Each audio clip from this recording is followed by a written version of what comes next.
Ensuite, il y en a qui font des commentaires en disant il critique les syndicats parce qu'il n'a pas pu avoir de place. Alors je vous rassure, des places, j'en ai eu. Moi j'ai donné ma démission. Mon père a eu l'occasion bien avant moi et a fait 35 ans de bénévolat dans le syndicat. Hein, même pas du bénévolat parce qu'il payait, c'était de sa poche lui.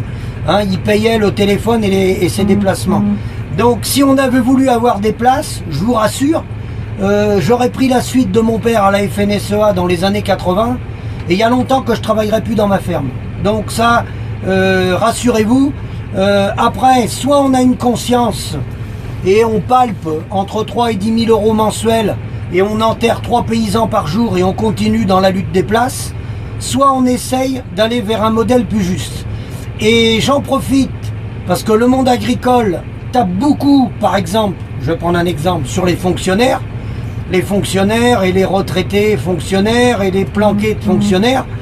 Nous, il faut qu'on commence, si on veut aller jusqu'au bout de notre analyse et être en parfaite cohérence avec nous-mêmes, il faut qu'on commence, et j'ai vu aucun syndicat agricole le faire, d'envoyer un courrier en recommandé à monsieur le Premier ministre Édouard Philippe en demandant la suppression du Conseil économique et social, qui ne sert strictement à rien.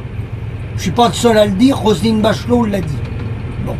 Donc on a des retraites de nos dirigeants du Conseil économique et social, ça c'est de l'argent gaspillé. Alors on commence par montrer l'exemple et on ne se met pas de retraite chapeau en tant qu'agriculteur syndicaliste.